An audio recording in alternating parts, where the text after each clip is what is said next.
Malgré les rumeurs, Danica Patrick n'a jamais été proche d'arriver en Formule 1. Bon, c'est pas étonnant. L'objectif était la F1. A-t-elle indiqué dans Beyond the Grid. Quand j'habitais en Angleterre, c'était la Formule 1. Je l'ai dit sincèrement de nombreuses reprises, quoi que ce soit d'autre que la F1 serait un échec, car c'était le plus haut niveau. Le natif du Wisconsin a mis toutes les chances de son côté en rejoignant l'Europe dès 16 ans après avoir remporté plusieurs compétitions de karting aux US. 2 saisons de Formule Ford en Grande-Bretagne n'ont toutefois pas porté leurs fruits malgré une deuxième place en Formule Ford Festival en 2000. Danica est rentrée en Outre-Atlantique pour 2002, troisième du Toyota Atlantic Championship en 2004. Elle est parvenue à atteindre l'IndyCar à temps plein de 2005 à 2011 avec une victoire à la clé. Et à une époque où les femmes étaient rares en monoplace, ce résultat a alimenté les rumeurs sur une éventuelle arrivée en Formule 1.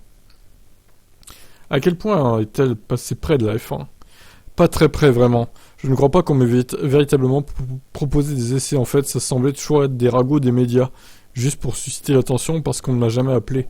Il y a 2 ou 3 fois dans ma carrière où il y avait des articles où les médias disaient que j'allais peut-être venir en F1, que je devrais le faire, participer à un test, mais personne ne m'avait appelé en fait. Ok, d'accord.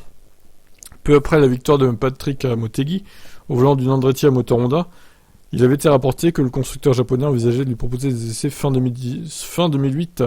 Ce que nous avons dit en réalité, c'est que si Danica veut piloter notre voiture à la fin de la saison, nous serions très ouverts à cette idée, avait alors indiqué Nick Fry, PDG de Honda. Mais pour être très clair, Danica n'a pas fait de demande à ce jour à la portée ouverte. S'il est intéressé, je dirais que ça n'a absolument rien de promotionnel. Le retrait précipité de Honda fin 2008 allait anéantir toute chance que ce projet se réalise, mais d'après Danica Patrick, il en a de toute façon jamais été question. Non, il n'y a jamais rien de tout ça dans les tuyaux, assure-t-elle. À un moment, il y a peut-être eu quelque chose qui ressemblait davantage à une démonstration, peut-être à l'époque où Tony Stewart et un pilote de F1, dont je me souviens pas, Hamilton, c'était en fait, ont échangé leur voiture, ça devait être à Watkins Glen, je ne voulais pas faire ça non plus. Certains me voient déjà comme un élément de spectacle, alors la dernière chose que je souhaitais était d'y contribuer avec une sorte de démonstration. Bon, vous l'aurez compris, au final, elle n'a jamais été proche de signer en Formule 1. Dommage, j'aurais bien aimé voir ce qu'elle aurait donné en Formule 1, Danica. Bon, écoutez, on ne saura jamais. Je vous laisse commenter.